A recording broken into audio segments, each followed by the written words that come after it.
Halo teman-teman, kisah yang mau gue ceritain berikut ini adalah kisah nyata. Sumpah, gue gak bohong. Ini gue alamin sendiri waktu gue kelas 2 atau kelas 3 SMA gitulah. Jadi, dari kecil tuh gue emang sering banget di rumah sendirian. Karena bokap udah almarhum, nyokap harus kerja, dan kakak-kakak gue sibuk dengan kuliah dan kegiatan mereka masing-masing. Dulu itu gue tinggal di sebuah komplek yang lumayan sepi.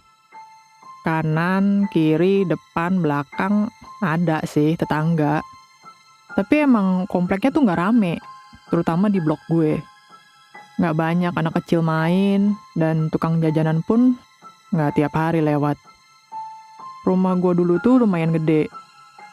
Di depan ada pohon rambutan besar banget. Di samping kiri, garasinya lumayan luas. Di samping kanan itu, kebun pisang. Dan di belakang, area jemuran yang juga lumayan besar.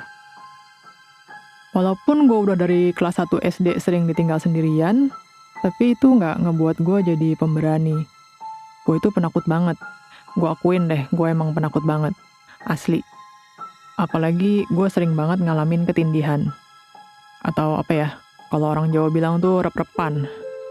Emang secara medis, ketindihan itu ada penjelasan logisnya. Tapi aduh nggak tahu deh gue. Rumah gue yang dulu itu emang serem banget. Kalau malam, gue sama kakak gue suka beberapa kali dengar langkah kaki di kebun samping. Jadi gue asli nggak berani di rumah sendirian. Dan selalu berusaha ngajak temen gue untuk nemenin di rumah. Seenggaknya sampai kakak gue pulang kuliah atau nyokap udah balik dari kantor. Nah, kisah yang mau gue ceritain ini adalah kejadian di suatu siang yang naas. Siang itu cuaca mendung banget, gelap. Jam 2 siang itu udah kayak jam 6 sore. Gue ditemenin sama temen gue. Cewek juga, namanya Indra Nurani.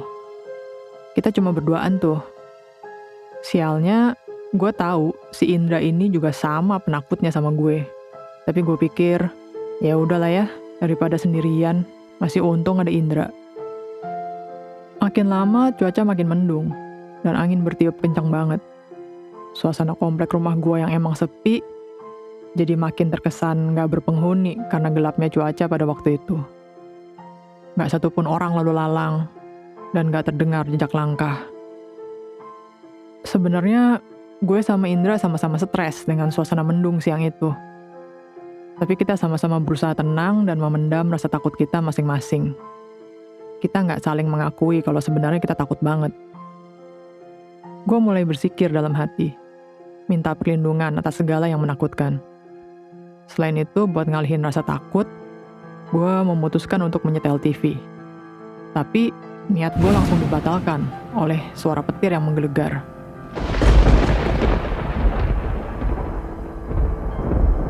Gue sama Indra makin terdiam, meskipun kita masih berusaha terlihat tenang. Menit berlalu. Rasa lapar karena udara dingin dan karena ketakutan mulai mendesak kita buat mengisi perut. Tapi, sial. Posisi dapur dan meja makan ada di belakang. Lampu-lampu di sana belum dinyalain. Jendela juga belum ada satupun yang dibuka. Senter dan lilin nggak tahu deh ada di mana. Gelap, lembab, hening. Tapi karena benar-benar lapar, kita terpaksa memberanikan diri melangkah ke dapur. Indra jalan 2 langkah di depan gue. Dia emang sedikit lebih pemberani dibandingin gue. Kenyataan itu membuat gue sedikit tenang. Tapi ketenangan itu gak berlangsung lama.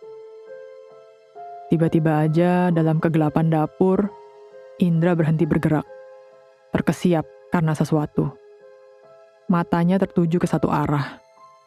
Gue cuma diem, mencoba memahami keadaan dan melihat ke arah pandang yang sama dengan matanya Indra.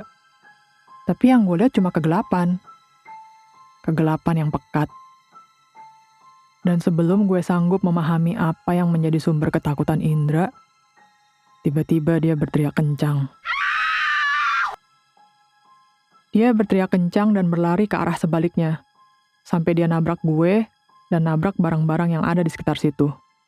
Tanpa pikir panjang, sekejap itu pula gue mutusin untuk ikut berlari. Sampailah kita berdua di kamar gue. Kita terbaring lemas di sana, di pojok kasur. Saling tindih dalam posisi yang gak jelas, karena di samping kita ada jendela kamar yang berukuran besar, yang mengarah ke kebun belakang, yang dipenuhi dengan pohon-pohon rindang. Gue langsung menyambar Al-Quran yang ada di meja di samping kasur. Tapi gue terlalu gugup buat ngebaca Quran itu. Akhirnya gue terus berzikir dan ngebaca surat-surat pendek dengan harapan gue bakal dapat perlindungan dari Allah. Tapi mungkin karena kita terlalu gugup, doa yang kita baca keluar secara gak beraturan.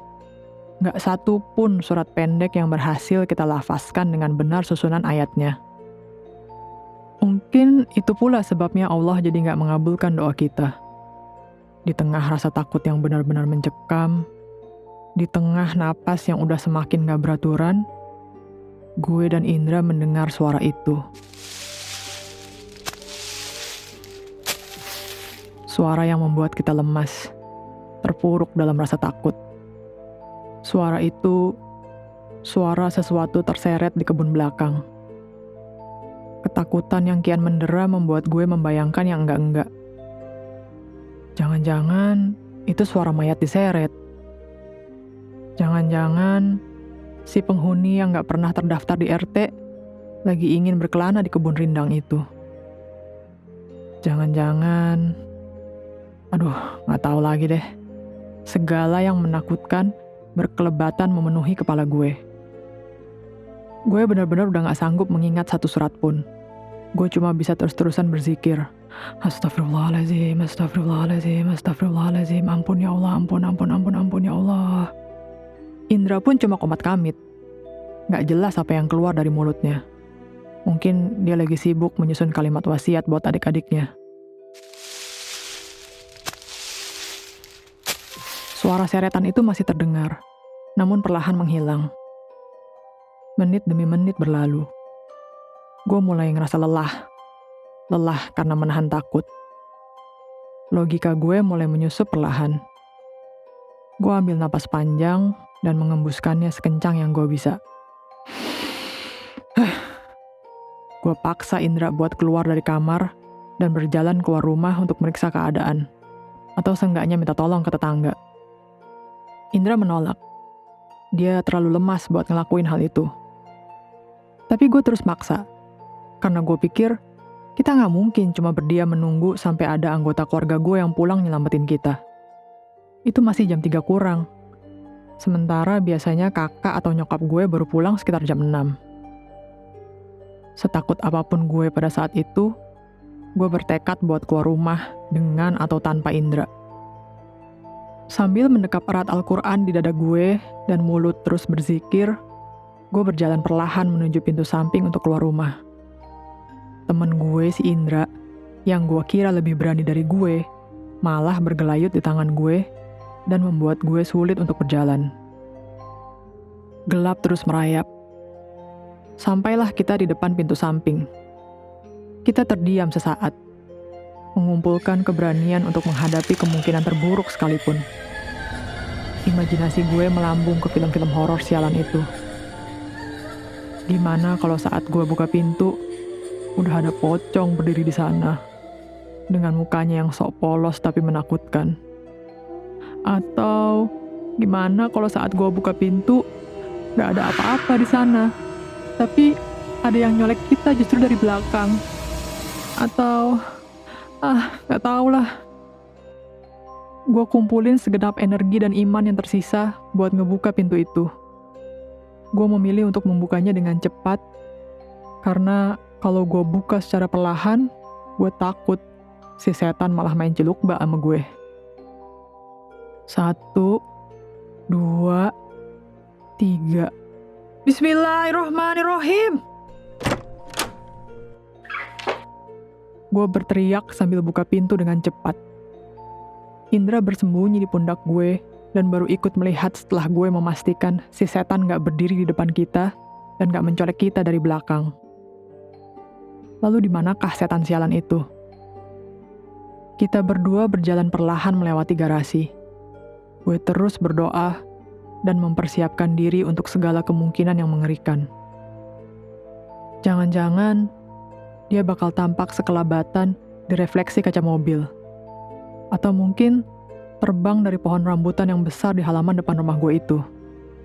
Apapun itu gue pasrah.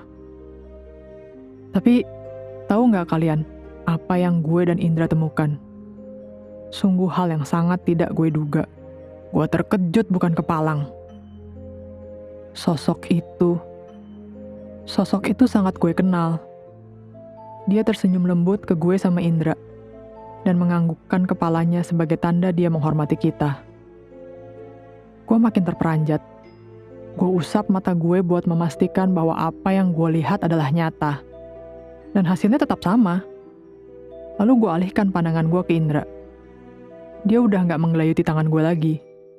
Dan kini, tatapannya pun udah gak ketakutan lagi. Melainkan heran dan bingung, sama seperti gue. Pandangan kita berdua kembali tertuju pada sosok itu. Kita perhatikan dia dari ujung kepala sampai ujung kaki. Dia gak melayang. Dia gak berdarah-darah. Dia gak menyeringai memamerkan taringnya. Malah, dia balik menatap gue dan Indra dengan wajah yang sama bingungnya dengan kita. Sosok itu mengeluarkan suaranya. "Kenapa sih mbak? Kok bingung gitu? Terus tadi, kenapa teriak-teriak? Saya tadi ke kebun belakang buat beresin daun pisang yang udah terlalu berantakan."